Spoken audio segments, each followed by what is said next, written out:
ഇന്നത്തെ നമ്മുടെ റെസിപ്പി ബിസ്ക്കറ്റും ബ്രെഡും ഒക്കെ ചേർത്തുള്ള നല്ല ടേസ്റ്റുള്ള ഒരു കാരമൽ പുഡിങ്ങാണ്. വളരെ ഈസി ആയിട്ട് ഉണ്ടാക്കിയെടുക്കാൻ പറ്റുന്ന ഒരു പുഡിങ്ങാണ്.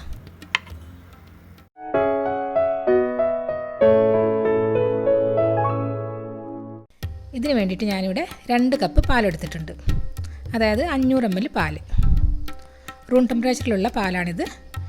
വളരെ ലൈറ്റായിട്ടുള്ള ചൂടുണ്ടായാലും കുഴപ്പമില്ല. ഇതിലേക്ക് ഒരു 4 ബിസ്ക്കറ്റ്, ആരോറോട്ട് ബിസ്ക്കറ്റാണ് ഞാൻ എടുത്തിട്ടുള്ളത്. നിങ്ങൾക്ക് ഇഷ്ടമുള്ള ബിസ്ക്കറ്റ് ഏത് ഉപയോഗിക്കാം.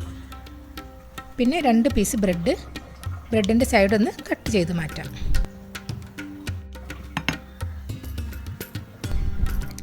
ഇതൊരു 5 മിനിറ്റ് ഒന്ന് മാറ്റി വെക്കാം. ഇനി കാരമൽ റെഡിയാക്കാം. ഒരു പാനിലേക്ക് 4 ടേബിൾ സ്പൂൺ പഞ്ചസാര ചേർക്കാം. അതിലേക്ക് 2 ടേബിൾ സ്പൂൺ വെള്ളവും ഒഴിച്ചു കൊടുക്കാം. മീഡിയം തീയിൽ വേണം കാരമലാക്കി എടുക്കാൻ.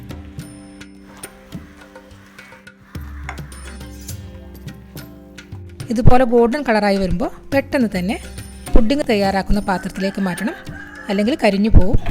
എന്നിട്ട് ഇതുപോലെ ഒന്ന് ചുറ്റിച്ചു കൊടുക്കാം. ഇനി ഇതൊന്ന് തണുക്കട്ടെ.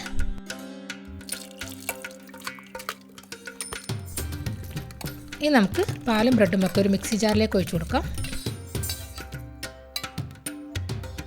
ഇതിലേക്ക് 2 മുട്ട, 1/2 teaspoon vanilla essence, 4 table spoon പഞ്ചസാര, ഒരു പിഞ്ച് ഉപ്പ്, ഇതെല്ലാം കൂടെ ഒന്ന് അടിച്ചെടുക്കാം. ഇതിന് കാരമൽ ഒഴിച്ചു വെച്ച പാത്രത്തിലേക്ക് മാറ്റാം. കാരമൽ തണുത്തതിന് ശേഷം വേണം ഇത് ഒഴിച്ചു കൊടുക്കാൻ. ഇതൊരു അലുമിനിയം ഫോയിൽ ഉപയോഗിച്ചിട്ട് ഒന്ന് കവർ ചെയ്യാം. അലുമിനിയം ഫോയിൽ ഇല്ലെങ്കിൽ ഒരു അടപ്പ് ഉപയോഗിച്ചിട്ട് അടച്ചു വെച്ചാലും മതി. ഇതിൽ 1-2 തുളയിട്ട് കൊടുക്കാം. ഇതിനെ ആവിപാത്രത്തിൽ വെച്ചിട്ട് വേവിച്ചെടുക്കണം. ഹൈ ഫ്ലെയിമിൽ തന്നെയാണ് വെക്കുന്നത്.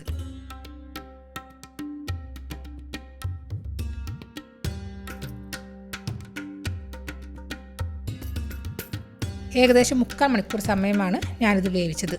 ഓരോരുത്തരുടെയും പുഡിംഗ് ഉണ്ടാക്കുന്ന പാത്രത്തിനനുസരിച്ച്, അതുപോലെ ആവിപാത്രത്തിനനുസരിച്ചിട്ടൊക്കെ സമയത്തിൽ മാറ്റം വരും.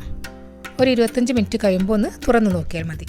ഒരു ടൂത്ത് പിക്ക് ഉപയോഗിച്ചിട്ട് ഒന്ന് കുത്തി നോക്കിയാൽ മതി. ഇതിലൊട്ടും ഒട്ടിപ്പിടിച്ചിട്ടില്ല, കറക്റ്റ് വേവായിട്ടുണ്ട്. ഇതിനി തണുത്തതിന് ശേഷം ഫ്രിഡ്ജിൽ വെച്ച് ഒന്ന് തണുപ്പിച്ചെടുക്കാം. ഇത് 2 മണിക്കൂറോളം ഫ്രിഡ്ജിൽ വെച്ച് തണുപ്പിച്ചെടുത്തതാണ്. ഇതിൻ്റെ സൈഡൊന്ന് ഇവിടെ വെച്ച് കൊടുക്കാം. ഇനി മറ്റൊരു പാത്രത്തിലേക്ക് മാറ്റാം. അടിഭാഗം ഒന്ന് തട്ടിക്കൊടുത്താൽ മതി, വിട്ടുപോന്നോളൂ. പാത്രത്തിൽ നിന്ന് വിട്ടു പോന്നിട്ടില്ലെങ്കിൽ പുഡിംഗ് പാത്രത്തിൻ്റെ അടിഭാഗം മാത്രം ഒരല്പം ചൂടുവെള്ളത്തിലൊന്ന് വെച്ചാൽ മതി.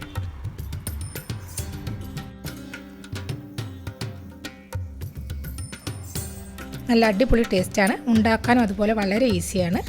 അപ്പോൾ വീഡിയോ ഇഷ്ടമായാൽ എല്ലാവരും ലൈക്ക് ചെയ്യാനും കമൻറ്റ് ചെയ്യാനും മറക്കരുത്.